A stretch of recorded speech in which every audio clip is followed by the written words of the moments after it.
Objetivos de carácter gremial, de carácter sectorial o de carácter nacional.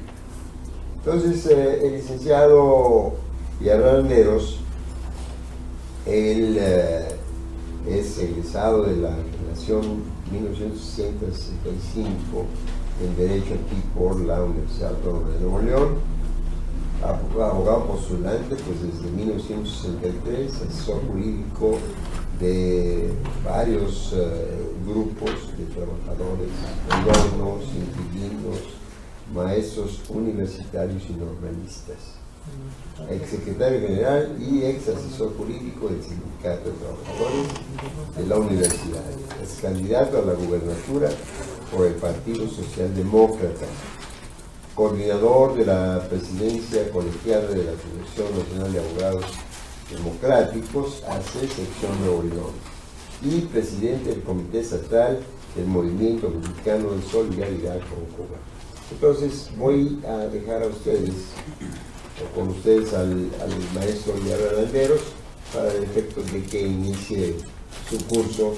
Es realmente pues un gusto porque somos amigos, pero un privilegio y un honor que gente de esas características, maestros que han tenido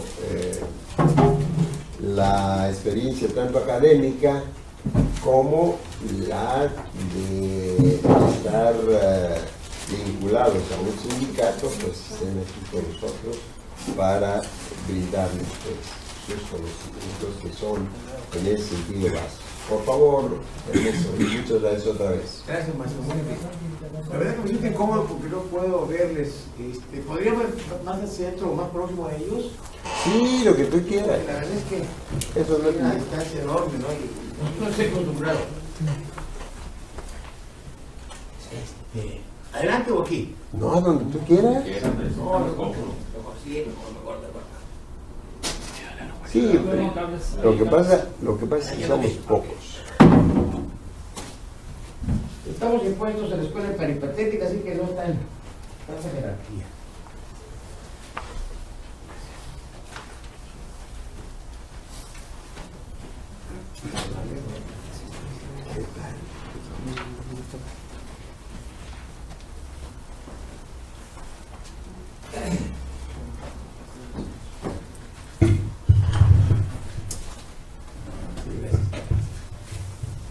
Bueno, pues en primer lugar, gracias por estar aquí, no obstante las condiciones climatológicas, que siempre en estas ciudades suyas son complicadas y ahora se acentúa nada más que al contrario censo, porque siempre el calor nos agobia y ahora es otra cosa. Bueno, de luego cuando doy gracias a la maestra por la invitación, a que me parece un interesante evento, y que tiene que ver con un tema que a mí me apasiona y que ha estado ligado desde niño.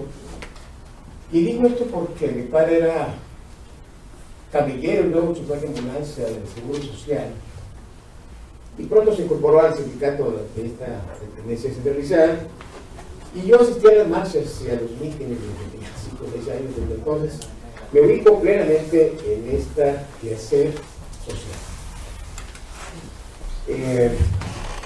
Con todo respeto, antes de abordar el tema que se me ha encomendado, yo quisiera compartir con ustedes la inquietud generalizada, la mía propia, en torno a un evento, a un suceso de carácter político, jurídico, social, que se ha venido dando en los últimos días y que se traduce en la aprobación, primero por la Cámara de Diputados, y está sujeto a revisión por la Cámara de Senadores, de la famosa denominada Ley de Seguridad Interna.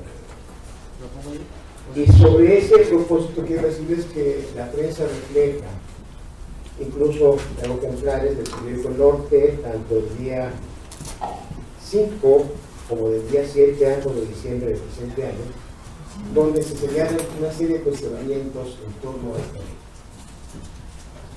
Esta ley viene a significar un retroceso, una afectación, un daño, un intento de aniquilamiento a la seguridad jurídica del ciudadano, consagradas tanto en el artículo 14 como en el artículo 16 de la propia Constitución y en particular del artículo 29 que se refiere a las garantías individuales de los ciudadanos. En ese sentido creo que la aprobación eventual, seguramente con el apoyo de los sectores más conservadores, más proclives al centralismo político de este país, pues puede traer como consecuencia la posibilidad de un Estado policíaco para transformarse luego en un Estado dictatorial y nada lejano de un Estado fascista. Todo el movimiento de insurgencia revolucionaria que se plasmó en la Constitución del 17, que fue sin duda un logro inequívoco a nivel mundial y en América Latina, particularmente con las garantías individuales, pues aquí se da un tropiezo significativo. Me gustaría nada más recordar con ustedes el contenido del artículo 29 de la Constitución, que dice literalmente: en los casos de invasión, perturbación grave de paz pública o de cualquier otro que ponga a la sociedad en grave peligro o conflicto, solamente el presidente de los Estados Unidos mexicanos, de acuerdo con los titulares de la Secretaría de Estado y la Procuraduría General de la República, y con la aprobación del Congreso de la Unión o de la Comisión Permanente cuando aquel no estuviera reunido, podrá restringir o suspender en todo el país o en un lugar determinado el ejercicio de los derechos y las garantías que fuesen obstáculos para hacer frente rápido y fácilmente a la situación, pero deberá hacerlo con un tiempo limitado. Obviamente, en el caso concreto, el motivo, el pretexto, la argucia que se tiene, válida en principio, es en el sentido para combatir el contrario. Pero ¿qué subyace detrás de eso? Obviamente un control político, una manipulación, el ejercicio desmedido del poder y dejarlo en manos, obviamente, del ejército, que salvo honrosas ocasiones, esta institución ha sido para dejar, para degradar, para mutilar, para violar muchos y cercenar derechos ciudadanos y ciudadanas. De ahí entonces yo los invitaría a que estuviéramos pendientes del proceso, del curso de los acontecimientos, de los debates, de la información que se dé, porque eso es válido o aplicable o exigible a todos los ciudadanos. Y en todo el tema específicamente que nos ha convocado, pues yo diría que por fortuna ha habido una serie de ponentes que he enterado, conozco a muchos de ellos, que han sido quienes aportaron datos importantes.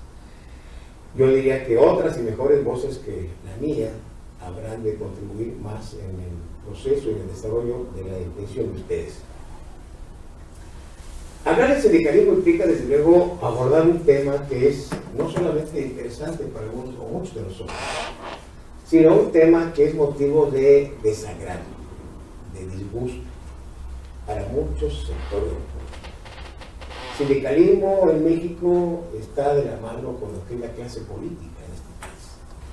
A los ciudadanos les molesta, les repulsa, les indigna, les estorba, les daña la clase política en este país por los excesos, por los desmanes, por la atrabiliaria manera como se ha conducido, una falta de visibilidad y en un deterioro constante respecto a las condiciones económicas muy distante de condiciones particulares de México. Recientemente se nota por ahí una serie de prestaciones de fin de año a los funcionarios de alta jerarquía de distintas áreas, que contrasta severamente con el recién aprobado salario mínimo, que está en vigor a partir del día 1 de diciembre, que es de 88. Entonces, los medios millones, o 3/4 de millones de pesos por abono de las altas jerarquías se refleja eso. Y en México, bueno, pues en una ciudad tan conservadora, tan chata, tan empresarial, tan rabiosamente yanqui, como la de Monterrey, pues producto de una serie de desviaciones, de defectos, de vicios, de corruptelas, pues el sindicalismo, los sindicatos es sinónimo de falta de respetabilidad, sinónimo de vulgaridad, de gangsterismo, de atropello a los derechos de los representados. una antidemocracia galopante. Y en suma hacen del sindicato y del sindicalismo una figura nociva, desagradable, detestable. Frente a ese escenario, que tiene una explicación, por supuesto, porque históricamente ha habido cientos de, entre comillas, representantes o líderes o personeros del sindicalismo, de los trabajadores, creo que es importante destacar que hay que reivindicar el sindicalismo. Es un instrumento importante que no solamente sirve para cumplir con los objetivos específicamente señalados en la ley, exactamente en el trabajo, sino en otros rubros. De ahí entonces que el sindicalismo debe ser visto como una posibilidad de renovación, de reestructuración, de fortalecimiento, de saneamiento, de mejoría, y sobre todo encaminado a jugar un papel importante en el ámbito y en el cambio social. Luego veremos con más detenimiento esto. Si nosotros recordamos la historia del sindicalismo en nuestro país, vamos a encontrarnos con aspectos que son importantes y que tienen que ver no solamente con el aspecto estrictamente económico, sino por supuesto que tiene que ver con los aspectos de carácter social y de otro orden. Con su venia, transcribo. Al triunfo de la Revolución Mexicana se escribió la Constitución Política de los Estados Unidos Mexicanos. En su artículo 123 se plasmó uno de los más significativos avances jurídicos, sociales y por supuesto políticos, orientados a la protección laboral y sindical con un fuerte y recio contenido social, reivindicando no solo los derechos de los trabajadores, sino reconociendo una lacerante desigualdad social y económica entre trabajadores de las ciudades del campo y los patrones, integrantes de una rancia burguesía, herederos de una plutocracia decimonónica resultante de una sociedad clasista. De ahí que en México tanto el derecho laboral como el derecho agrario tengan en común la característica de ser parte del derecho social, claramente diferenciado del derecho público y del derecho privado. Por lo anterior, con fecha 18 de agosto del 31, se expide la Ley Federal de Trabajo, que reglamenta el referido artículo 123 constitucional, reiterando y reivindicando el marcado sustento social de derecho laboral, legislación que fue una de las más avanzadas del mundo en su época.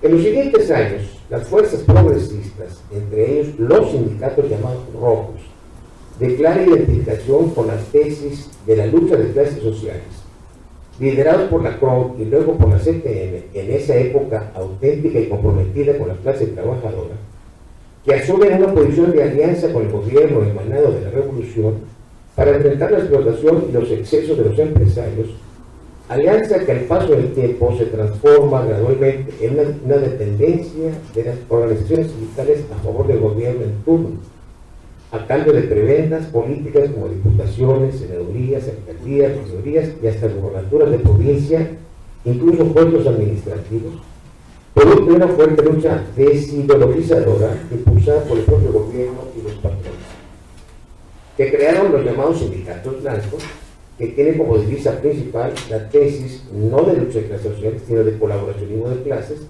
que ya en los años 40 formaron una clara e indisoluble alianza con el gobierno y se fortaleció en el país la era del desarrollo industrial y con ello se liberalizó el capitalismo. Después de la época fuerte, recia, significativamente vinculada al ámbito social de Lázaro Cárdenas, los gobiernos posteriores, a partir de Alemania, hasta llegar obviamente a Miguel de la Madrid, en un proceso de reconocimiento de los sindicatos en su alianza originaria, después empiezan a abandonar y en el período justamente de Miguel de la Madrid, y no se diga en el período de Gortari, empiezan a desmantelarse muchas de las conquistas emanadas de la revolución, plasmadas en la Constitución del 17. Ese desmantelamiento va encaminado obviamente a fortalecer, a cimentar, a pavimentar las condiciones apropiadas para una inversión extranjera que facilitara grandes utilidades a las empresas a cambio de encontrar facilidad de explotación de mano de obra barata, sin reparo alguno en la protección de los trabajadores. Esto desde luego lo saben de suyo no nada más las ciudades de las fronteras, donde se impulsó significativamente los investigadores, sino en esta misma ciudad y en otras importantes de carácter industrial, en donde los logros y las conquistas de contrato colectivo de trabajo fueron gradualmente perdiendo su vigencia, y no solo eso, fueron desapareciendo incluso muchas de las prestaciones. Por eso decimos que en ese trance de Cárdenas en adelante, seguía vigente en México la política gubernamental del nacionalismo democrático, que se orienta hacia el Estado benefactor, con un pálido avance de movilidad social y con ello la aparición de una reciente clase media. Pero ese periodo se fortalecen en membresía los sindicatos nacionales como el Sindicato de Trabajadores de la Educación, sindicatos metalúrgicos, sindicatos de telefonistas, de los familiares, de petroleros, del Seguro Social, y tantos otros inspirados en una corriente progresista vigorizada en su época por el presidente Cárdenas, excelente gobernante que impulsó tanto la lucha de los trabajadores como la de los campesinos y la educación socialista. Sin embargo, este avance vino prontamente a ser sustituido, como dijimos, a partir de la llegada de Miguel de la Madrid y los insurgentes gobiernos. A partir de Miguel de la Madrid, en la presidencia de la República del 82, se dan los primeros pasos para instaurar en México el neoliberalismo y empieza una época encaminada a desmantelar, desacreditar, perseguir, vituperar y eliminar los sindicatos, política que fortaleció Salinas de Gortari y continuaron Ernesto Cedillo, Vicente Fox, Felipe Calderón y actualmente Peña Nieto. Todos siguen con un exacerbado papel de cancerberos, sumisos a los designios de los intereses de Estados Unidos y las transnacionales, y por supuesto los compañeros nacionales obedeciendo ciegamente los dictados del Fondo Monetario Internacional y Banco Mundial, que en distintas partidas y fechas otorgaron créditos a México para cubrir su deuda externa y supuestamente para el desarrollo tecnológico del país. Lamentablemente, las organizaciones sindicales significativamente numerosas, vacuas, insulsas, degradadas y más aún subordinadas y abyectas al gobierno en turno, tanto el Partido Revolucionario Institucional, vanguardia de la socialdemocracia, como el Partido Acción Nacional en su época de clara tendencia demócrata cristiana, que en una actitud sumisa, apoyan hasta la ignominia las iniciativas y las propuestas provenientes del gobierno, por más lacerantes y dañinas que resulten a sus representados.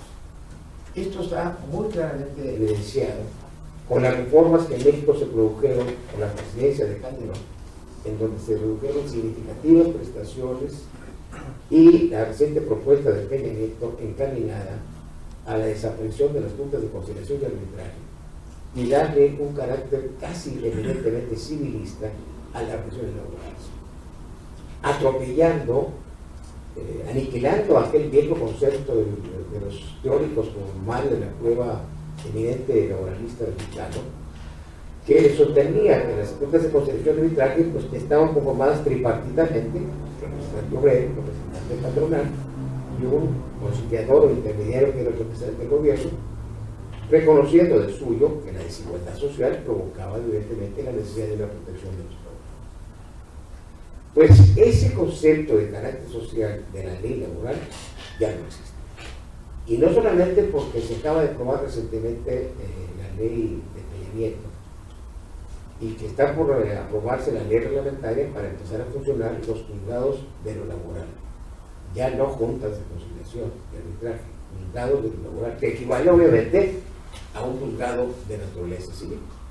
Y si bien es cierto que la legislación laboral se mantiene, pues la interpretación que le pueda dar un juez es obviamente diferente a la interpretación que le daban los representantes tripartitos, porque aun con las irregularidades y los cochupos y la burocracia que se daba, de alguna manera había un mínimo de responsabilidad que había que reconocer.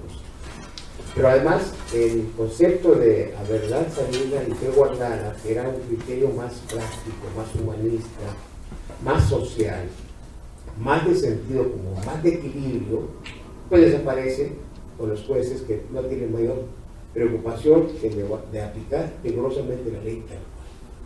Entonces, hay un principio jurídico, sociológico, filosófico que sigue vigente. La verdadera igualdad consiste en tratar desigualmente a los desiguales. Entonces no le podemos dar, no se les puede dar trato equivalente, igual, a un patrón que a un trabajador, o a los patrones que los trabajadores, por razones obvias de su constitución social. Yo quisiera decirles que obviamente la idea es que esto, más que una exposición, es una oportunidad para dialogar y comentar y cuestionarnos, porque al final de cuentas el expositor se nutre más que los oyentes con las inquietudes y los controles. No me significa ninguna molestia que alguien de ustedes pueda en su momento cuestionar, preguntar, rebatir, etc. A eso venimos, ¿no? Un cambio de comentarios y de ideas.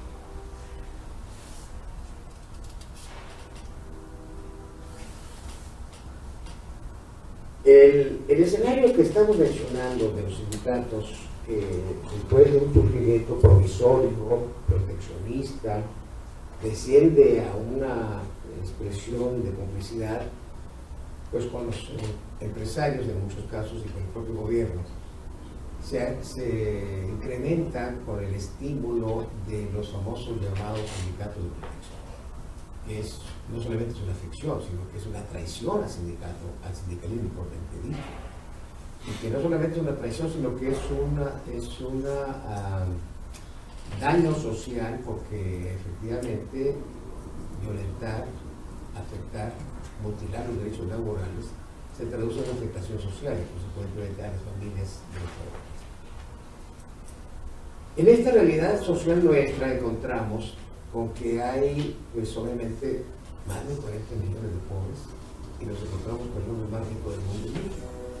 En ese escenario social estamos viviendo y los sindicatos en ese escenario cada vez más sucumben, se doblegan,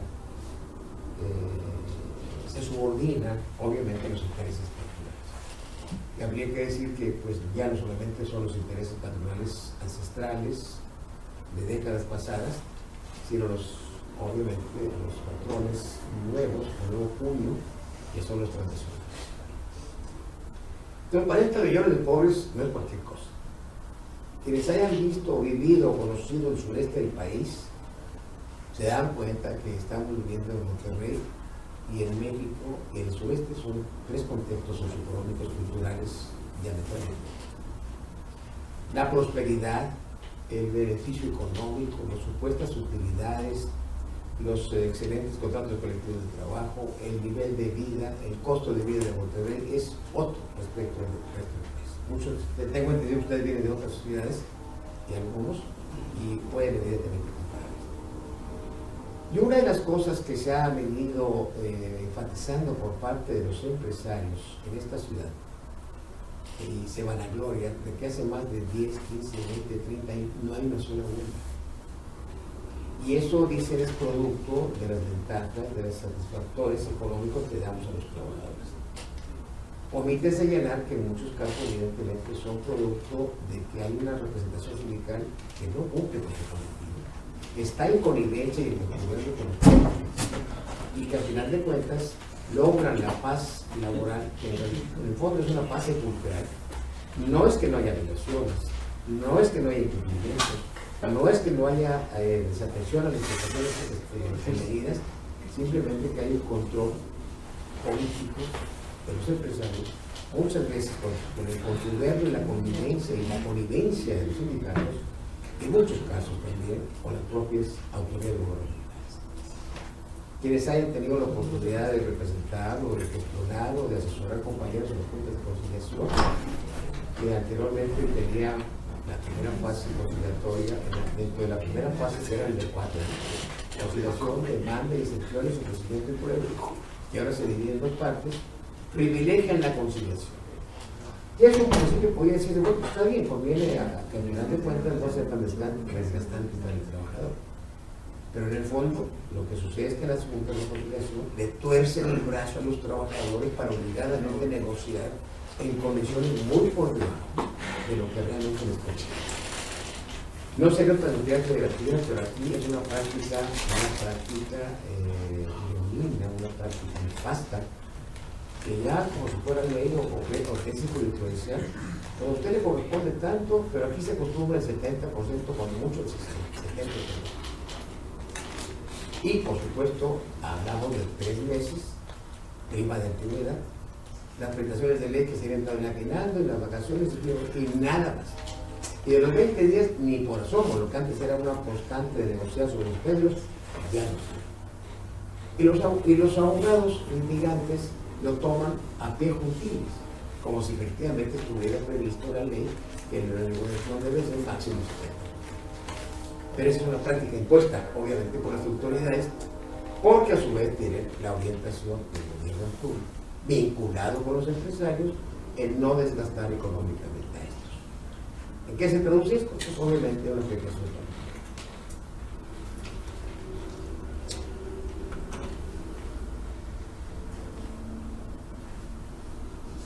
Hay un trabajo informal, la verdad es que es alarmante, y en México tenemos cerca del 60% de la población activa en un trabajo informal.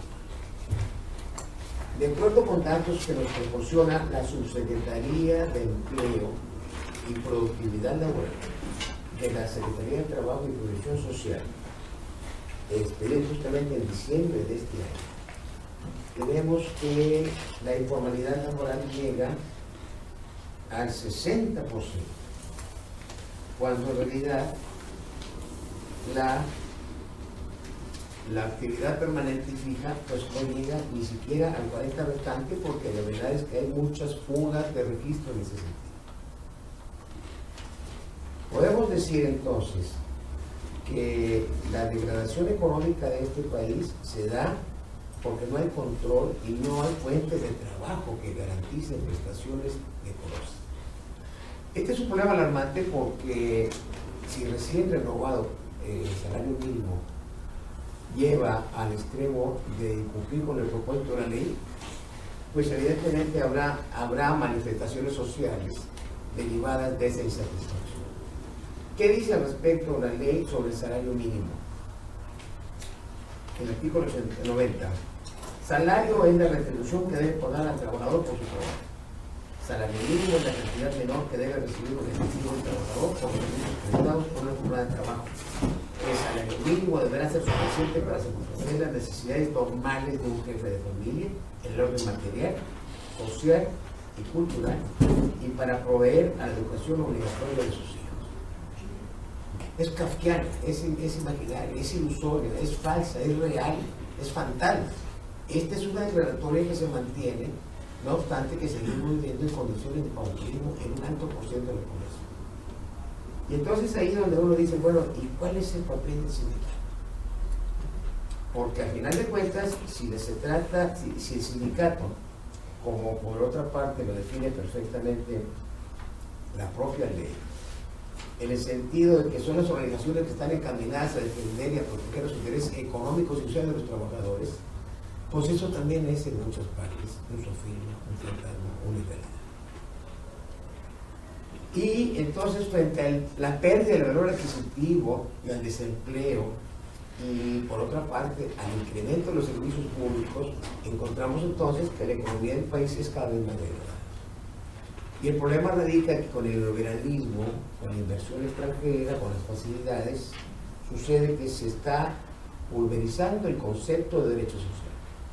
Y entonces no solamente es la salud, la educación, el agua, el gas y muchos otros servicios públicos que al final de cuentas traen consigo pues una inopia en la mayor parte de los trabajadores. Eso trae consigo la falta de acceso de oportunidad a las universidades, trae consigo también el deterioro de las familias, la descomposición social y todos los efectos marginales que ahora estamos viendo en los últimos 20 años. Ciertamente que el sindicato es, por naturaleza, por definición de la ley, una asociación. Pero resulta a veces que esas asociaciones no existen, porque a final de cuentas hay muchas empresas de mediano y bajo porte en México. No existe formalmente una asociación sindical, simplemente el nombre. Y eso trae consigo que los trabajadores estén obviamente al desamparo de las prestaciones de la ley, con la diferencia de que los líderes o representantes obtienen firmes utilidades. Pero ahora, ¿por qué se mantiene esta absurda realidad? ¿Qué creen ustedes que puede provocar esta aceptación de la ley y de la comunidad? Yo recuerdo que el artículo 3 de la educación dice: la educación que imparte el Estado debe ser laica, gratuita, democrática, tal. Queda prohibida la instrucción de orden religioso. Y sin embargo en México existe un sinnúmero de instituciones de carácter religioso que violentan el artículo 3 porque no se sujetan a los programas oficiales del Estado. ¿Qué será a juicio de ustedes lo que explica esa tolerancia del gobierno respecto de los colegios particulares, con un claro corte clerical o religioso? Pregunto. Contubernio. ¿Derivado de qué?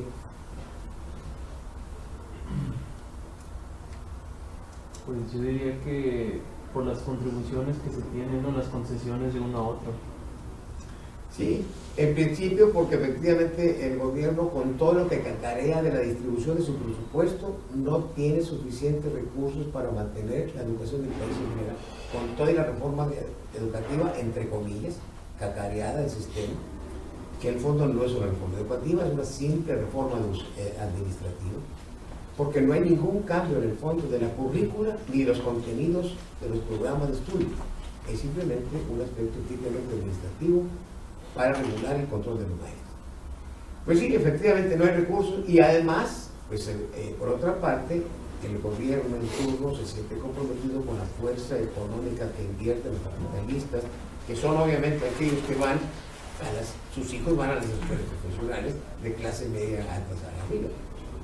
Eso confirma que sigue habiendo en México una lucha de clases sociales, que aunque se quiera desterrar, que aunque se quiera ignorar, que aunque se quiera soterrar, la lucha de clases sociales existe, como existirá en todos los países donde haya clases sociales. En donde hay un sistema capitalista, habrá clases sociales. Y entonces esta tolerancia que se da por parte del gobierno, pues evidentemente provoca una mayor desigualdad social. Y además encontramos porque hay aspectos que son realmente inauditos. No solamente la ley debe garantizar la educación laica, sino gratuita. Y aquí en Monterrey, en un número significativamente importante de escuelas públicas, la cuota interna es extremadamente fuerte. En alguna ocasión tuvimos la oportunidad de dirigir la mesa directiva de una escuela primaria y de una secundaria, y nosotros convinimos en que cada quien aportara voluntariamente lo que quisiera. Pero en la mayor parte de las escuelas parece que son escuelas particulares porque exigen un determinado porcentaje altísimo en las escuelas internas. Entonces, si el sindicato es una organización que tiene como propósito la defensa de los derechos económicos y sociales de los trabajadores, evidentemente quiere decir que hay una contraparte, pues la contraparte es el patrón, en una condición económica diferente. Pero yo preguntaría, ese añejo, arcaico, antiguo concepto que aunque esté plasmado en la ley y que define al sindicato como lo es, organización para defensa de los intereses económicos y sociales de los trabajadores, será el único concepto que pudiéramos encontrar, visualizar, interpretar de los sindicatos. ¿Los sindicatos están condenados solamente a eso o pudiéramos sacarle alguna otra función sin denaturalizar su función primigenia? Porque nos parece a algunos que el sindicato tiene también, es una oportunidad excelente para demostrar una capacidad, por eso una contribución, decimos que el sindicato tiene nada más una función legalmente establecida, sino que el sindicato también tiene una función que puede ser social, económica, educativa, moral y política. Porque la organización social de los sindicatos puede servir también para orientar a los ciudadanos de otra manera. Puede servir también para impulsar prácticas honorables, honestas. Puede servir también para culturizar a los sindicatos, a los sindicalistas y por supuesto a la población. O sea que yo pienso, y creo que también de acuerdo, en que no podemos agotar el concepto de sindicato solo en lo que la ley dice, sino que puede ser un instrumento de mejoría, de vinculación, de ascenso y de desarrollo de la población en distintos momentos. Porque los trabajadores, antes de ser trabajadores, son ciudadanos.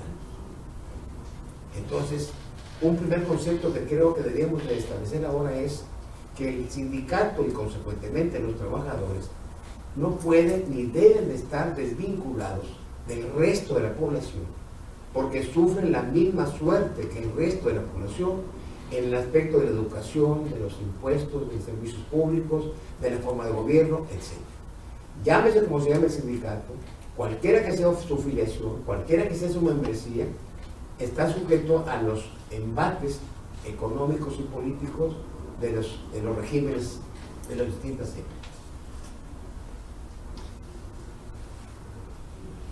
El otro aspecto que habría también que ver en qué ambiente se desenvuelven actualmente los sindicatos es que con el capitalismo individualista exacerbado en el neoliberalismo se produce una degradación de los valores sociales.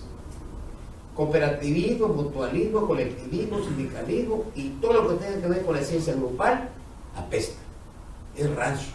Corresponde al siglo XIX o principios del XX, de una época en que el mundo está en una vertiginosidad mercantil y que en todo caso el bienestar de la sociedad ya no tiene que ver con eso. Es la clásica tesis de los antisindicalistas, de los empresarios.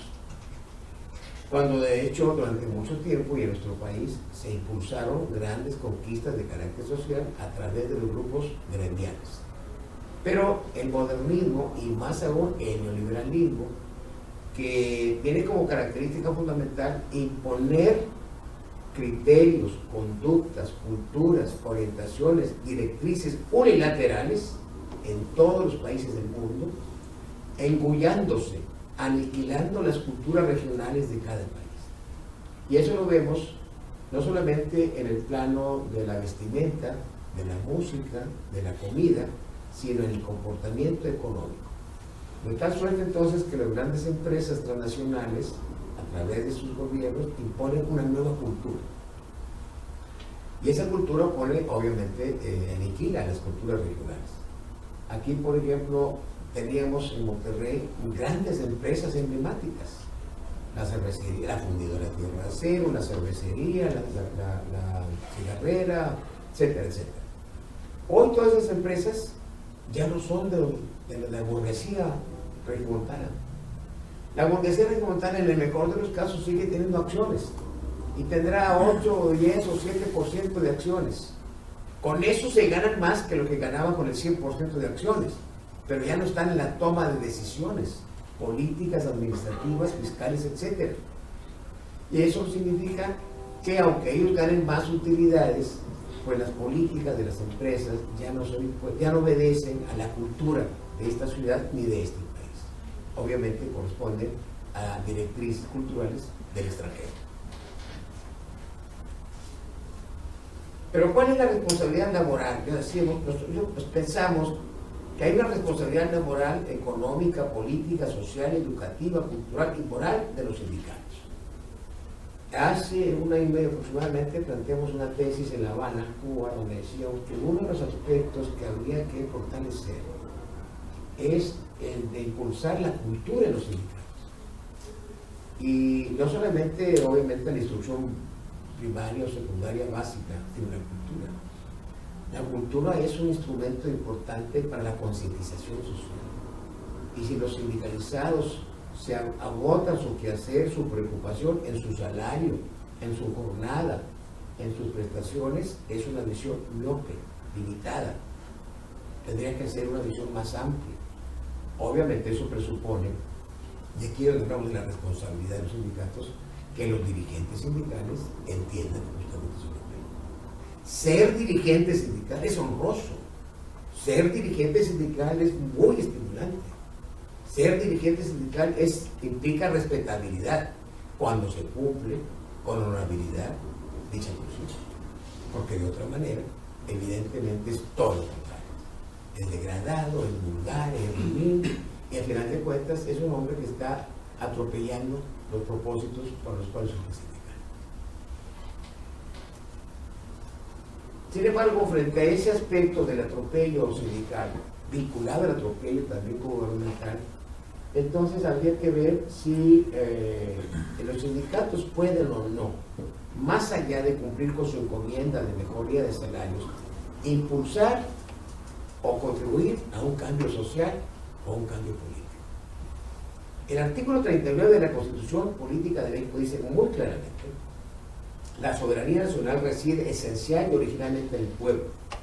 Todo poder público emana del pueblo y se instituye para beneficio de éste. El pueblo tiene en todo momento el inalienable derecho de alterar o modificar su forma de gobierno. ¿Los sindicatos están impedidos a contribuir a un cambio social? Claro que no. ¿Los sindicatos tienen el compromiso moral, histórico, de ayudar a un cambio social? Claro que sí. La retranca, el obstáculo, la dificultad es quién lo impulsa.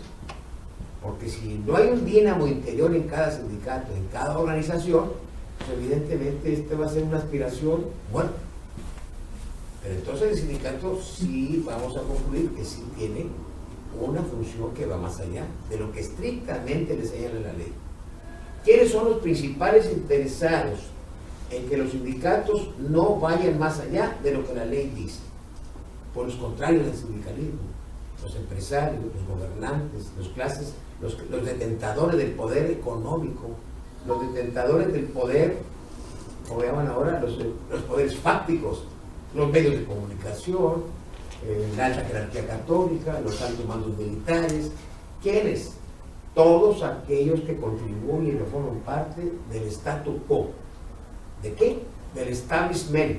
¿Qué significa? De los que tienen interés en que nada se mueva, que se mantenga socialmente inamovible, porque conviene a sus intereses seguir en esa dinámica para ellos tener obviamente muchas ganancias económicas, políticas, etc. Y el inmovilismo laboral, consecuentemente, de que el trabajador será trabajador perpetua, con su miserable condición económica, de no tener más prestaciones que las que le señala la ley, o en el mejor de los casos, en algunos eventuales casos, las mejorías de las contenidas en los contratos colectivos de trabajo. Pero entonces, ¿cuál sería el papel del sindicato? ¿Solamente defender trabajadores o también contribuir al cambio social? Sí puede ser. ¿Y cómo? Pues es que el cambio social puede darse desde muy diversas formas. Desde un simple activismo, a través de la docencia, a través del periodismo, a través de una participación electoral. Hay quienes dicen que hasta la insurgencia armada. Así como hay axiomas sociológicos que dicen que a mayor educación, menos sometimiento, a mayor democracia, más libertades políticas, pues, o menos presos políticos, así también podemos decir que frente a la violencia gubernamental, frente a la violencia empresarial, frente a la violencia institucional, que existe la violencia insurreccional.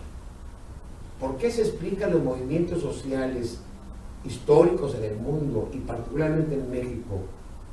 El movimiento del Ejército Zapatista de Liberación Nacional, el EPR, las organizaciones de las luchas de Atenco, las organizaciones de las luchas de Aguas Blancas, la lucha de la APO en Oaxaca, todas expresiones sociales de inconformidad. ¿Por qué en su momento Lucio Cabañas y Genaro Vázquez abordaron la sierra?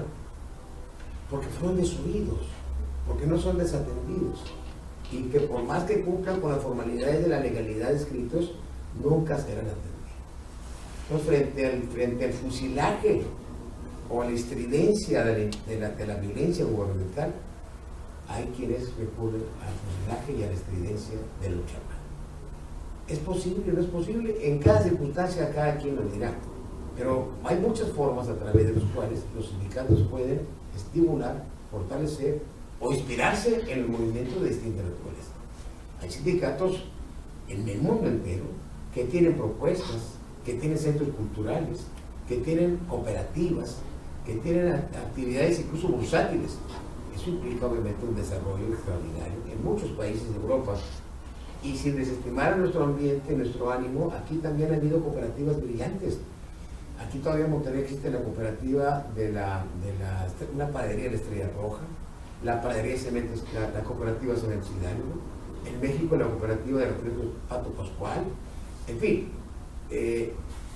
no es para desestimarse la posibilidad de una reivindicación de los corporativismos proletarios, entiendas cooperativismo, entiendas sindicalismo, mutualismo.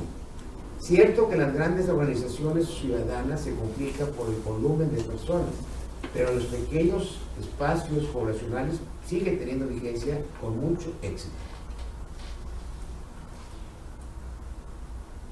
El otro asunto que también lesiona mucho es esa flexibilidad de los gobiernos. Ahora se habla desde hace años, es que la ley es muy fuerte en México, no estimula la inversión extranjera, hay que flexibilizar, una palabra que ha venido siendo utilizada hasta el cansancio. ¿Qué significa flexibilizar para los patrones y para el gobierno? Pues significa bajarle de tono, ceder, no negociar, ceder. Significa entregar, significa abandonar las conquistas laborales que ahora las vemos tal vez exiguas, modestas, pequeñas, pero que costaron muchas vidas a muchos compañeros del movimiento obrero en México, del movimiento campesino que estaba en su favor, y de maestros y de movilizaciones sociales. Por eso decimos que la lucha, el derecho laboral, las conquistas de la revolución, la ley federal del trabajo, el artículo 123 constitucional, no son producto de una imaginación o de alguien generoso de medios contables. Todos los avances jurídicos, políticos, sociales, laborales han tenido un alto costo de vidas, de sacrificio, de abnegación, de confrontación, de obviamente sufrimiento para las familias. Y de repente entonces, primero Calderón y luego Peña Nieto empiezan gradualmente, con la complicidad de muchos organizaciones sindicales, a desmantelar eso. Lo más lamentable es la propuesta de, por ejemplo, cuando la reforma que vino a implementar Felipe Calderón, 3 rubros, por ejemplo. Primero, instaura los contratos temporales. Le da legitimidad a lo que ya existía ilegalmente, que eran las famosas empresas outsourcing, que son una singularidad. ¿Qué es? Esa es una defraudación laboral jurídica a los trabajadores. Yo te voy a contratar, pero vas a trabajar para aquel grandote. Aquel grandote es multimillonario. Yo estoy pobre, no te preocupes, yo te doy empleo, pero vas a trabajar para aquel. Entonces, a la hora de las reclamaciones, pues evidentemente la relación laboral existía entre la empresa fantasma y no la empresa para quien realmente prestaba su labor. Y no solo eso, las prestaciones eran exiguas o inexistentes. Y en caso de un laudo favorable para el trabajador, pues ¿qué embargaba? Pues nada. Y luego, si la lucha era 3, 4 años, pues nomás que ahora con la raíz de la reforma de Calderón, los salarios caídos después de un juicio, pues, de un lado, solo tienen límite 1 año. Y decía, no, es que antes no tenía sentido pagar 3, 4 años porque los abogados se encargan de prolongar los juicios para cobrar. Ese es el argumento. Pues claro que no. No, evidentemente, quien difiere, quien pospone, quien retarda, quien dilata, son los empresarios. Entonces, pero la propuesta más lacerante, esas son daños, son dañinas, pero la propuesta más lacerante de la Peña Nieto, voy a permitirme leer algo más importante y la explicación. En la exposición de motivos que mandó Peña Nieto decía: la geopolítica, dada la proximidad con Estados Unidos y México, ha variado dramáticamente, cuando menos en 2 ocasiones en el siglo pasado, afectando en mayor o menor medida el concierto de las naciones, la interdependencia de los estados nacionales, la complementariedad de los mercados internacionales, los diarios y vastos intercambios de bienes, mercancías, capitales, tecnologías, ideas, incluso de personas que hacen de estas últimas décadas de la historia universal las más dinámicas, y con ello la necesaria adaptación de las realidades nacionales a las transformaciones mundiales. ¿Qué dicen? Pero eso ya no cuenta. Hay que estar subordinados a los demás, porque si no estamos fuera de la realidad. Y esto obviamente es algo que en última instancia alguien, que no recuerdo quién dijo, en forma autotécnica, tan lejos de Dios y tan cerca de Estados Unidos, que es de donde provienen estas reformas económicas. Con dicha iniciativa se desnaturaliza la constitución política, pulverizando su contenido social, olvidando sus defensores, traidores al pueblo de México y en especial a la clase trabajadora, que el combate en contra de la legislación laboral y el sindicalismo no se agota en lo jurídico, sino que es una clara agresión política a los intereses de los trabajadores, sus familias, a la propia economía del país, y que trasciende los confines de lo individual y denota una clara política de autoritarismo que pavimenta las vías para otras instituciones sociales. En ese sentido, una compañera, presidenta en su época de la Asociación Nacional de Abogados, con dicho planteamiento se pone en descubierto que estamos en la zona de influencia de los Estados Unidos. Eso es la geopolítica. También intereses están insertos en el mercado internacional. Entonces lo que cuenta para ellos son los intereses de las grandes corporaciones transnacionales, tanto mexicanas como extranjeras. La era de los equilibrios entre la vieja URSS y Estados Unidos, que permitieron el avance del derecho social, hoy no existe más. Es la geopolítica la que ordena que se hagan las modificaciones. Por eso no resulta extraño que dicha iniciativa esté acompañado del proceso probatorio de otros tratados lacerantes, que traen consigo disposiciones sobre las cuestiones laborales cuyo objetivo fundamental es proteger el comercio de las grandes corporaciones, principalmente estadounidenses. ¿Por qué? Por el embate que tiene actualmente comercialmente Estados Unidos con China. Y Estados Unidos pretende imponer su economía en todos los aspectos para ganar la batalla de China. No obstante, que está endeudada hasta los cachas con este país asiático. Buenas tardes. ¿Cómo están? Buenas tardes. Ahora, cuidado, se explica. El otro asunto que explica esta influencia de los intereses internacionales es que tenemos un sindicalismo interlocutor inexistente. No existe un sindicalismo que responda a estas relaciones. Tenemos un sindicalismo que no es interlocutor. Un empresariado nacional ciego y debilitado que ha dejado de ser prioridad estatal. Un capitalismo en crisis. Una clase obrera nacional e internacional sometida ideológica y políticamente. Estas y otras más circunstancias hacen posible que ahora se pretenda modificar, como ya se modificó en el CS, el modelo constitucional del 17. Por eso se lleva al extremo, dice así: el constituyente del 17 reconoció que el sistema del 17, hablamos del poder constituyente que dio paso o que elaboró la Constitución de 1917, vigente aunque con cientos de modificaciones, que ya no es la esencia que se dio en el 17. El constituyente del 17 reconoció que el sistema económico construido sobre la propiedad privada ha dividido a los hombres en dos clases sociales: el trabajo y el capital, entre las que media el abismo que hay entre los desposeídos y los poseedores de la riqueza, y que la realidad de las clases sociales se revela sobre todo en la integración de las juntas de conciliación y arbitraje, pues los representantes del trabajo y del capital cobraron la idea de que era siempre el ciudadano, independientemente de su posición en el fenómeno económico, quien emite su voto para la composición de los órganos estatales. En las juntas son las clases sociales y ya no el ciudadano quienes concurren a las urnas. De ahí que en su momento la formación tripartita de las juntas de conciliación y arbitraje haya un reconocimiento expreso de la existencia de clases sociales, de intereses en conflicto entre el capital y el trabajo, y del papel del Estado como mediador en estos conflictos, a través de su representante. No de un conflicto privado entre individuos, en igualdad de condiciones legales, para resolverse en los tribunales civiles.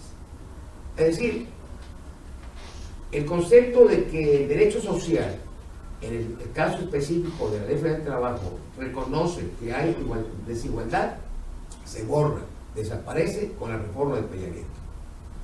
Y ya entonces dijimos anteriormente que las juntas de conciliación desaparecen para dar paso a los juzgados de lo laboral, que en la práctica equivale a un juzgado de lo civil. Y nunca será igual la relación jurídica entre empresa y trabajador que comparada con inquilino y arrendador y arrendatario, comprador y vendedor, donante y donatario, comodante y comodatario, que son simples contratos civiles. La relación laboral tiene en esencia una característica: hay desigualdad económica, y esa desigualdad económica obedece a los distintos orígenes de las partes en esta relación, las empresas o los patrones y los trabajadores.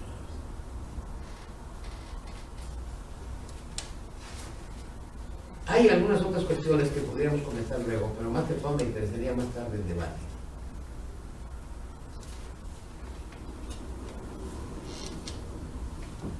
Y entonces surge una importante pregunta que habría que plantearnos entre todos.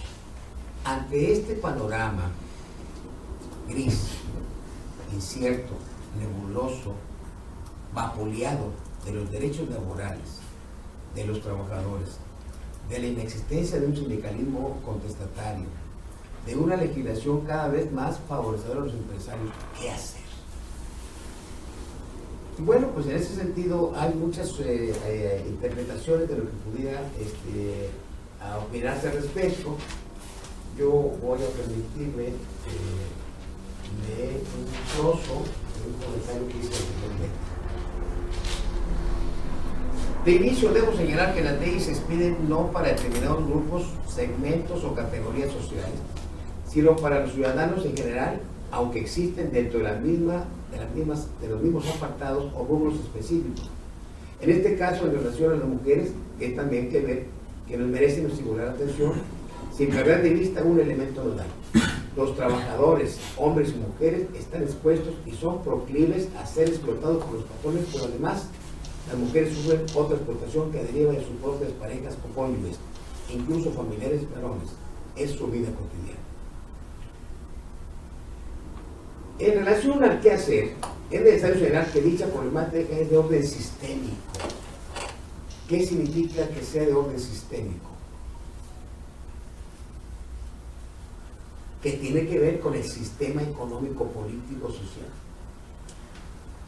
El problema del sindicalismo es uno, el problema de la educación es otro, el problema del campo es otro, el problema de los impuestos es otro, el problema de la salud es otro. Pero al final de cuentas, todos en su conjunto son problemas de un sistema económico-político. Y el sistema económico-político prevaleciente en México es capitalista. Entonces, todos tienen un sistema capitalista. ¿Qué? Servicios públicos, educación, salud, derechos laborales, etc. Si nosotros vamos a ver el problema del sindicalismo, aparte de todo lo demás, estamos equivocados. Si vamos a ver el problema de la educación, aparte del sindicalismo, estamos equivocados. La salud, la educación, los servicios públicos, la justicia no están divorciados entre sí, están manipulados porque son dedos, brazos, piernas, cerebro, órganos de un todo. Y ese todo es el sistema económico-político, que es un sistema económico-político, en este caso capitalista, a diferencia de otros sistemas en otros países. Entonces, partiendo de la idea de que el problema del sindicalismo o de los derechos laborales y el sindicalismo en general es un problema sistémico, ya estamos entrando en otra dimensión. Entender que el sindicalismo no está divorciado de otros aspectos.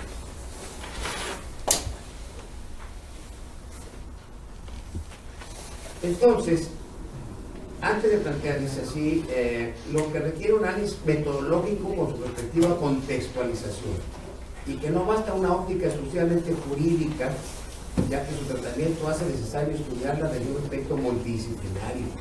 Al sindicalismo hay que verlo desde distintos ángulos, tomando en consideración elementos de la realidad social, cultural, económica, política, educativa, cívica y de otros órdenes, lo que implica que el asunto sea tratado desde una perspectiva de la sociología jurídica. La sociología es una ciencia social que estudia evidentemente los problemas de la sociedad, no de los individuos en particular. Sí, están inmersos los individuos, pero la problemática es de los grupos, de la sociedad en general.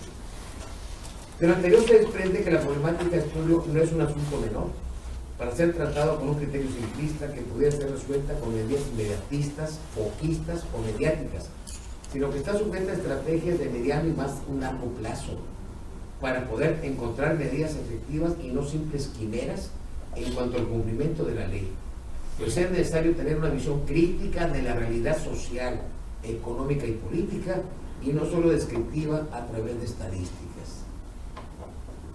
En la medida que el ciudadano y el trabajador en su caso se hacen más críticos, tienen una visión más amplia.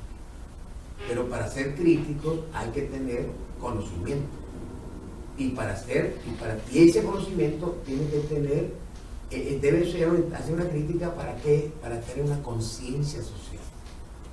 En la medida que los ciudadanos, en la medida que los sindicalistas, en la medida que los maestros, en la medida que los campesinos, en la medida que los colonos tengan conciencia social, van a poder explicarse muchos de los problemas que tienen. Y se van a explicar que los problemas que tiene el colono, el inquilino, el campesino, el obrero, son de distinta materia, pero provienen del mismo origen. Es un sistema capitalista que los agobia. Al efecto, como un antecedente relevante, es necesario recordar que en toda sociedad clasista como la nuestra, existen dos visiones a desarrollar, dos visiones de desarrollo económico y de las condiciones laborales. Una, la de los que prestan su fuerza de trabajo, los obreros, y la otra, la de sus empresarios, empleadores o patrones, obrando las circunstancias que los primeros en su inmensa mayoría desconocen sus derechos derivados de la ley y de los contratos colectivos por una criminal omisión de los líderes sindicales, que los dejan en un completo estado de indefensión e ignorancia. Y los patrones, por su parte, en su inmensa mayoría, se nutren en el rancio y arcaico pensamiento económico liberal que sostiene que en el mercado todos somos iguales y que los trabajadores no tienen por qué tener trato preferencial o especial. Y más aún, en el actual mundo liberal, conciben el trabajo como una simple mercancía o variable económica y no como un derecho humano, social, de donde viene que los trabajadores sean vistos de la misma manera. En nuestro contexto social advertimos que desde la segunda década del siglo XX, nuestro país se caracterizó por una legislación laboral muy avanzada, misma que se nutrió del pensamiento nacionalista revolucionario, con algunos cambios trascendentales como los operados en el año 1970, que gradualmente fue perdiendo eficacia con la llegada del liberalismo hasta caer en la lamentable y antiobrera reforma de la ley recientemente aprobada. Decíamos que con el caso de Calderón hubo tres novedades. Se legaliza lo que en realidad había venido siendo una ilegal y perniciosa práctica: el establecimiento y funcionamiento de empresas con servicios de subcontratación de trabajadores, conocidas con el tema anglosajón de outsourcing, que en realidad son empresas fantasmas o de pantalla, generalmente insolventes, que sirven para proteger a las empresas a las que realmente les presta su servicio. Por lo tanto, hacen obligatoria toda posibilidad de complementar los laudos condenatorios, las sentencias en contra de las empresas. Dos, los contratos temporales a prueba serán de 30 días y los de capacitación por 3 meses, sin mediar indemnización en caso de que no se continúe la relación laboral entre el patrón y el trabajador, lo que ya proliferan y proliferarán en el futuro, dejando sin posibilidades de permanencia en el empleo a los trabajadores, y lo más grave, evitando con ello toda posibilidad de seguridad, jubilación y demás prestaciones. Y lo otro, se limita a 12 meses el pago de salarios caídos cuando un conflicto se prolonga. Aunado lo anterior, con frecuencia se hacen obligatorios algunos de los derechos laborales contenidos en la propia ley o en los contratos colectivos de trabajo, producto de una sistemática y dramática realidad social, en la que advertimos los siguientes rasgos. Los trabajadores, en sus demandas, son vencidos por el tiempo, por el cansancio, y ante la urgencia de tener algo que llevar a su casa, se ven obligados a tener contratos miserables y con el apoyo de sus asesores, entre comillas, y por supuesto con la complicidad de las autoridades. Fíjense, predomina en nuestro medio la cultura encubierta, la cultura de la ilegalidad, que se traduce en autoritarismo, corrupción, connivencia y amiguismo por parte de los gobernantes y por otra parte vanagloria y jactancia en el caso de los particulares cuando incumplen la ley. Sí, ya de cumplir. ¿Por qué? ¿Y qué? El clásico típico autoritario del empresario, con la complicidad de las autoridades laborales. El atraso social y educativo de muchos compañeros trabajadores, incrementado con la desinformación respecto a sus derechos, genera ignorancia, temores e inmovilismo y con ello resistencia al cambio social. Es ahí entonces donde los trabajadores se ven afectados no solamente por los gobernantes, autoridades laborales, los empresarios, sino también por los propios dirigentes sindicales que omiten, esconden, callan los derechos de los compañeros.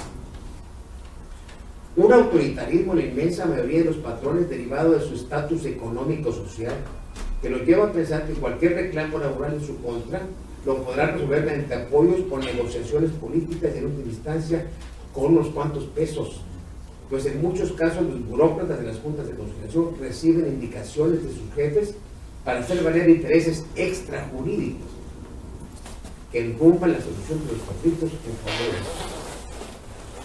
Un inmoral y grotesco contubernio de un significativo número de sindicatos, entre comillas, que tiene como única y exclusiva actividad celebrar contratos de protección. ¿Han escuchado ese contrato? Sí. Es decir, contratos colectivos que trabajan previamente arreglados con los patrones, a cambio de pingues, utilidades o beneficios para los líderes, entre comillas, con un total abandono de la defensa de sus agremiados. En muchos casos, el mismo pernicioso contubernio de las tradicionales y oficiales organizaciones sindicales corporativas señaladas como sindicatos charros. El anterior panorama se torna más dramático cuando en la sociedad mexicana y particularmente en el entorno social de nuestro Estado advertimos que hay una arraigada cultura de satanización en contra de todas las organizaciones o personas que reclaman sus derechos, pues son vistos, estás inconforme, son disolutos, contrarios al orden social, comunistas, atentan contra la tranquilidad de la sociedad, agitadores, de ideas exóticas, comunistas, contrarios a todo avance y desarrollo económico. Aquel que reclama es todo esto. ¿Por qué? Porque está en contra volvemos a decir, del statu quo, del establishment, de la situación prevaleciente económica.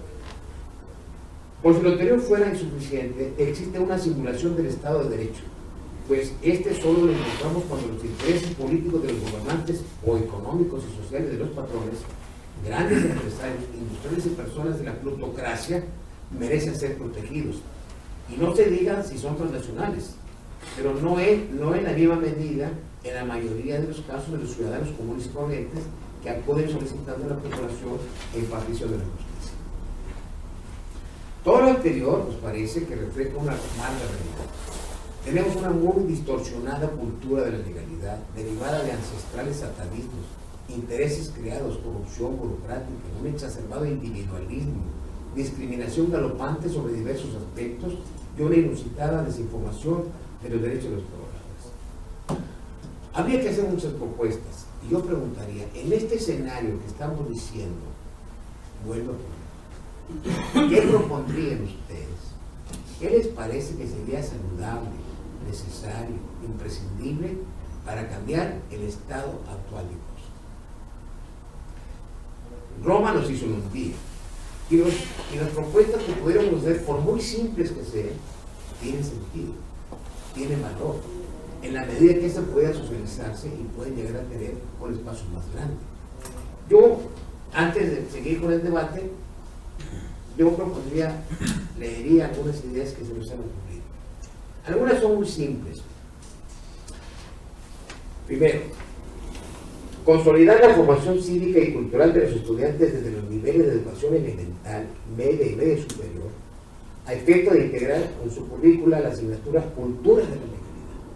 Porque el gobierno y los empresarios dicen, hay que aplicar el Estado de Derecho. ¿Qué significa? Él te robó una mercancía, hay que procesarlo. Él violentó un derecho en una asamblea, hay que procesarlo. Pero la cultura de la legalidad no llega al gobernante cuando hemos visto miles de ejemplos que disponen de recursos.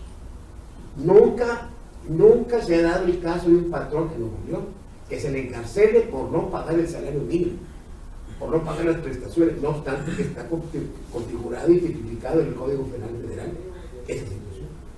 Entonces el Estado de Derecho se aplica cuando hay que afectar al ciudadano común y corriente. Y si es trabajador o campesino, colono, desinformado, ignorante, peor, porque no va a haber quien lo defienda. Por eso la idea es estimular un Estado de Derecho, en donde, destacando los rubros, por ejemplo, respeto a la tierra y ecosistema. Si nosotros entendemos que la ecología no tiene que ver con nosotros, estamos equivocados. Vivimos en un planeta y todo está interrelacionado. Todo relacionar, por ejemplo, respeto a la tierra y el ecosistema, respeto a los derechos humanos, la igualdad de género, que hay un avance, respeto de toda norma legal vigente, entre otros, por lo que hace necesario vincularse con la Secretaría de Educación del Estado y aquí en la propia universidad. ¿Para qué? Para formar ciudadanos. Esto es lo importante. ¿Cómo lograr formar ciudadanos con conciencia social y humana? Mientras sigamos siendo los mismos mexicanos indolentes, apapachadores, tolerantes, cómplices de lo que pasa y no decir o no hacer nada, se van a seguir reproduciendo. El martes llegó un WhatsApp diciendo que iba a venir una nevada, la nevada del siglo y no sé qué tanto, y muchos ya veníamos hasta predispuestos. Anoche que dijeron que bajaron las temperaturas, lo supimos porque estábamos viendo el fútbol. Estaba viviendo en Monterrey, los que veníamos para Monterrey decíamos que iba a hacer mucho frío. O sea, nos dejamos llevar por lo que dicen los medios de comunicación.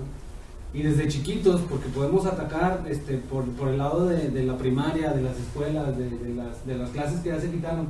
Pues afortunadamente muchos de nosotros, en nuestra casa, y lo vimos en la sesión pasada, ¿no? con la maestra Lilia. La educación, o la base de la educación empieza en nuestra casa. Y muchos de nosotros cometemos el error de prenderle Discovery Kids a nuestros hijos y dejarlos ahí sentados 1 o 2 horas. O estamos en una junta con familias y cometemos el peor error de decirle al niño, tenga mijo, ahí entreténgate, ¿no? Entonces, yo pienso que antes de irnos sobre la escuela y sobre la educación que nos da la escuela, la base es la casa, ¿no? Que nosotros como padres de familia, como líderes de una casa, debemos empezar a organizarnos con nuestros hijos a saber o a inculcarles cómo jugar, hasta cómo jugar, porque ya nuestros hijos, pienso que todos, bueno, a lo mejor el compañero todavía, ya el papá también, ya no juegan a las escondidas, ya no juegan a la tralla, ya no juegan se perdieron los ágates, el tronco, el ballet, las habilidades para un proceso de alineación y alineación. Y esa cultura la podemos fomentar nosotros desde nuestra casa antes de dejárselo pues a la escuela, ¿va? Porque a veces cometemos ese error. Esa era mi participación. Es cierto, no deja de ser importante reconocer los avances tecnológicos, pero en la medida que sepamos hasta dónde sí y hasta dónde no, o qué sí y qué no. No es lo mismo una persona que tiene un criterio, digamos, crítico, analítico como nosotros, a alguien que ve todo el día fútbol y que lo que le digan a pie juntilla, ahí parece eso que está diciendo el profesor, me consta que no es eso, yo he leído esto otro. En la medida que tú tengas más elementos de juicio, pues puedes desmentir y puedes no creer eso. Podemos decir, la educación primaria. La educación, más bien, cuando decimos educación queremos decir instrucción escolar, porque la educación se da en casa. Los valores supremos fundamentales del ser humano están en el núcleo central de la familia. Esa es educación. Lo otro que hablamos de educación es instrucción escolar. Y eso tiene un punto. Pero entonces, en la medida que uno vaya avanzando en su condición de ciudadano más informado, puede, obviamente, negarse a ser arrollado por esa vorágine informativa. Charles de Gaulle, en la Segunda Guerra Mundial, antes de la Segunda, pero después entre la Primera y Segunda Guerra Mundial,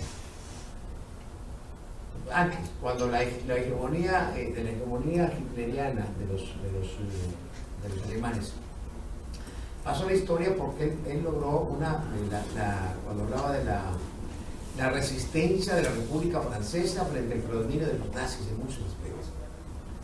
Y se quedó como concepto la resistencia francesa. Y eso es lo que tenemos que hacer nosotros. Una resistencia frente a los embates del liberalismo. Una resistencia frente a los embates de aglutinarnos a todos en un mismo rumbo. una resistencia en contra de aquellas tendencias a enajenarnos con esos aspectos. ¿Y cómo hacerlo? Reivindicando nuestra cultura, nuestras tradiciones, nuestras costumbres, nuestros orígenes, nuestra idiosincrasia. Entonces, por ejemplo, decían que los viajes que se han hecho últimamente, que hemos hecho, que todos hemos hecho. Ustedes ven la vestimenta de Monterrey y van al Estado de México, Oaxaca, Chiapas, es otra. Y hay mujeres, pero ¿cómo voy a poner esta vestimenta? Si esa es de nacos o de indígena, pues eso les refleja un desprecio a nuestra cultura. Hay que resistirse frente a esas hegemonías que son abominables y que es una contradicción a nuestros orígenes, a nuestra formación. Estados Unidos combatió al exterminio a los indígenas y les dio reservas. Igual Canadá. De alguna manera hay cierto conocimiento. Aquí, en esta ciudad particularmente, hay una ciudad, es una cultura discriminadora. En esta ciudad de Monterrey, más que en cualquier otra, se discrimina al que tiene preferencias sexuales distintas, al minusválido, al pobre, al moreno, al que no es católico, a la mujer divorciada, a la mujer de padre soltera, Es todo, aquí hay toda una cultura de marginación más fuerte en nuestro país. Y por supuesto, se critica y se vitupera a la cultura de los pueblos primarios, diciendo eso ya pasó en el mundo, eso no. Y nosotros tenemos mucho que aprender a nuestros pueblos originales. Perdón. Vemos que esto es repetitivo en nuestra propia historia.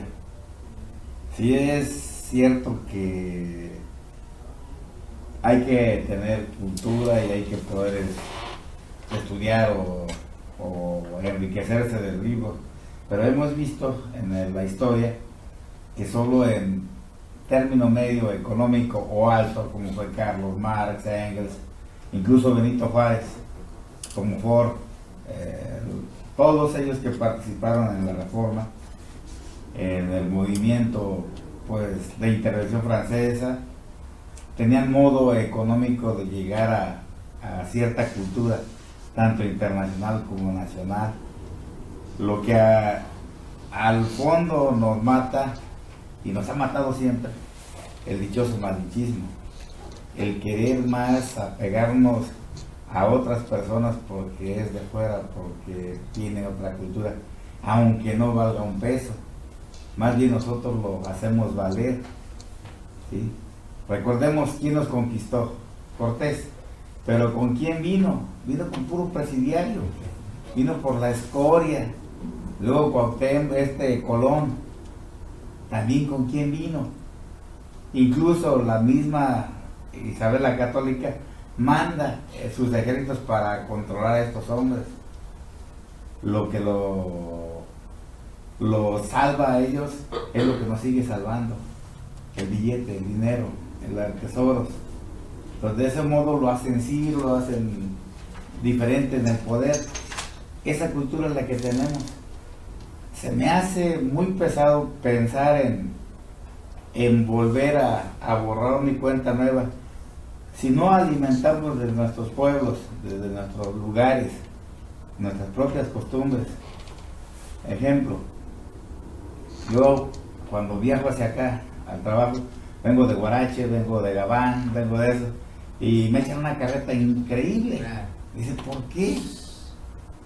Pero pues si ese es nuestro atuendo, nuestra principal mexicanidad. O sea, a mí no me pega entrar a Liverpool con un Gabán, ni con Guaraches, se te quedan viendo, qué caray, pues ni modo. Yo me siento bien, yo me siento a gusto. Pero no todo mundo. Le comentas, le dices mi perspectiva, no la tuya, ni quiero que sea la tuya, sino que tú lo piensas. Te tratan mal. Ahora con lo mismo de Engels, Marx, pues ellos eran de clase económica elevada a su tiempo y de pensamientos sociales hacia a todo mundo. No distinguían campesino, no distinguían el rico que se quería adherir a la causa, ni tampoco al obrero de la hoz. Entonces, a partir de esas vivencias, creo que sería importante ver en qué eslabón de nuestra historia estamos siendo repetitivos en el 79 se está repitiendo lo de ahorita. Es exactamente lo mismo. Antes de llegar a la primera devaluación fuerte, pues sí lo puede recordar bien, cuando llegó y nos golpeó a más de 3 que teníamos economía, con el deterioro de los ceros, se vino todo abajo. ¿Cuánta gente se suicidó? Se fue abajo BAM, Vehículos Automotores Mexicanos, Tractocasa, Ramírez. Yo trabajo el ramo automotriz como mecánico. Entonces me di cuenta de toda esa economía, los aceros, la misma Bombardier que no fue la estructura que pensábamos, los tractores Sidena, maquinaria y motores de patente mexicana, se fueron en esa devaluación. Bueno, yo creo que lo importante de aquí es que hay que reconocer que usted mencionó personajes muy importantes, cierto, de la clase media. Los cambios sociales, políticos, más trascendentales y las revoluciones que se han hecho en todos los países del mundo ha sido la clase media ilustrada. Siempre. Todos los personajes, los ídolos, los íconos, los transformadores, los revolucionarios son clase media ilustrada. Lincoln, Marx, Lenin, Che Guevara, Fidel Castro, aquí Benito Juárez, por supuesto, Lázaro Cárdenas, sí. El otro asunto, bueno, pero es una clase media ilustrada comprometida socialmente. Una clase media ilustrada, no que renuncia a su condición, porque no puede hacerlo, pero es una clase media ilustrada que entiende la necesidad de un avance en un sentido más progresista, más equitativo, más compartido. Y lo otro, efectivamente nosotros tenemos que seguir reivindicando nuestros orígenes, nuestra cultura, pero también entender que si hay otros aspectos culturales de otros países que nos beneficien, ¿por qué no se los adoptar? Eso no es malinchismo. Malinchismo es renunciar a lo suyo, y aquí no. Aquí se trata de que con nuestros orígenes, nuestras raíces, nuestra idiosincrasia, la enriquezcamos con otros aspectos de otros países que nos pueden favorecer. No para renunciar a lo nuestro, sino para fortalecerlo. En ese sentido también, así como debe haber una conciencia sindical y una conciencia social, pues también debe haber una conciencia humana. El humanismo ya es la expresión más acabada de la conciencia del hombre. Es importante tener conciencia de nuestro papel como padres, de nuestro papel como trabajadores, de nuestro papel como ciudadanos, pero fundamentalmente de nuestro papel como humanos. Y el humanismo se ha ido perdiendo, el humanismo se ha pulverizado, es otro rubro que tenemos que reivindicar. Y el humanismo es algo que tiene que ver no solo con políticas públicas, sino también con muy particular manera de ser de todos nosotros. Entonces, conciencia, tener conciencia es lo clave. Si nosotros, ¿cuándo llegamos a tener conciencia? Cuando entendemos los problemas y sobre todo las causas generadoras de esos problemas. ¿Por qué hay tanta desigualdad en este país? Pues porque evidentemente una clase social, una clase política ha implementado orientaciones, rumbos, legislaciones, prácticas, gobernantes para mantener las cosas como están, para que no cambien, para que la gente no se nutra intelectualmente y para que todos aquellos que protesten sean señalados como agitadores, Frente a eso hay que luchar de muy distinta manera. Entonces, graduar una sociedad es más avanzada. Miren, hace rato decíamos, a mayor democracia, menos presos políticos. Una sociedad que esté más avanzada, que sea más participativa, que sea más activa, ya en conjunto es más difícil que la repriman a que cuando estén 10, 15 o 30 personas. Eso está claro. Un movimiento obrero de insurgencia tiene más posibilidades de éxito si son 70, 80, 100 trabajadores que son 4.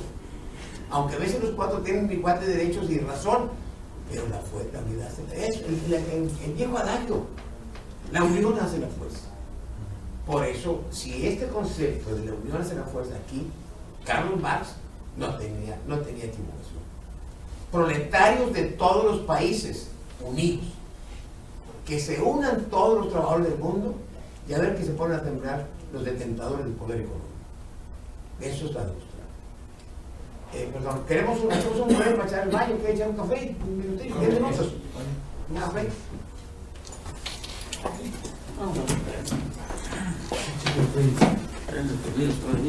No, ya. No, nos puede la chingada.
Tú eres de Monterrey. ¿Y el compañero? Yo soy de México. De Sí. ¿Es avión, verdad? Sí. ¿El compañero? Monterrey. Monterrey. Sí, también. Guadalupe. Sí, él también viene a Guadalupe. Ah, de Monclova, sí.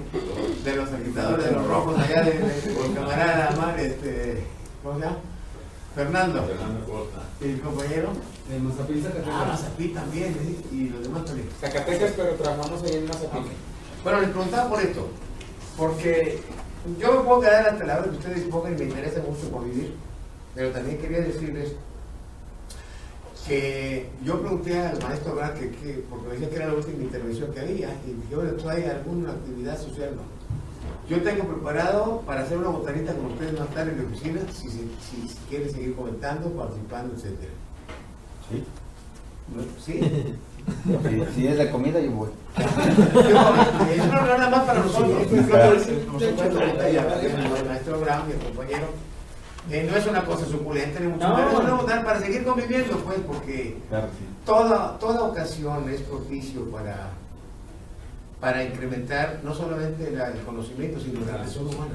Entonces, una de las grandes virtudes que la vida me dio es que cuando yo tenía relación con los alumnos, desde mis 5 años, yo siempre me impuse una consigna, hacer de mis alumnos, mis amigos, todos dejando de ser amigos y son alumnos y ahora son amigos, ¿no? Entonces, y eso es muy importante, siempre retroalimentación. Bueno, entonces si es así, ustedes me digan cuánto tiempo nos quedamos aquí o si estamos un rato aquí continuamos allá o como ustedes quieran. Vamos allá, vamos allá. ¿Sí, no? Con el viaje. Sí, lo sé. Porque algunos se tienen que ir. Ah, Sí. tiene que ir, así ahora tenemos que ir. Regresar a las 11, justo ahí en el aeropuerto a las 10. Vamos a ver un rato. Pero, ¿Ustedes? ¿cómo ven? Ah, las 10, pero miren, es más tarde. Yo dije que van a empezar Son 7:30, llegaron como a las 8. Bueno, pues ahí vamos a estar y ojalá que se pudiera quedar todos un rato. Puedan ir ahí. Muy bien, gracias. Estamos, esto es en mi oficina, nuestra oficina está en Platón Sánchez Nicolás. Es que no conocen en Monterrey. Pero no, bueno, perdón, estaban en el centro. sí, estamos en primer, casi en el living del primer cuadro. Pero la ida sería cuestión de ver, yo traigo una cucaracha y alguien más me pueda magnífico, ok. Bueno, entonces, ¿qué hacemos? ¿Nos vamos allá o continuamos ahorita y para aprovechar que la gente pueda estar también ahí o qué hacemos? Votación. ¿Sí? Votación democrática. ¿Cuántos se tenían que ir temprano? A ver, uno temprano, no, más aquí. No, digo, no. En autobús. Sí. Está cerquita. Sí, pues dile. Normal. Estamos hablando de 12 cuadras. Sí.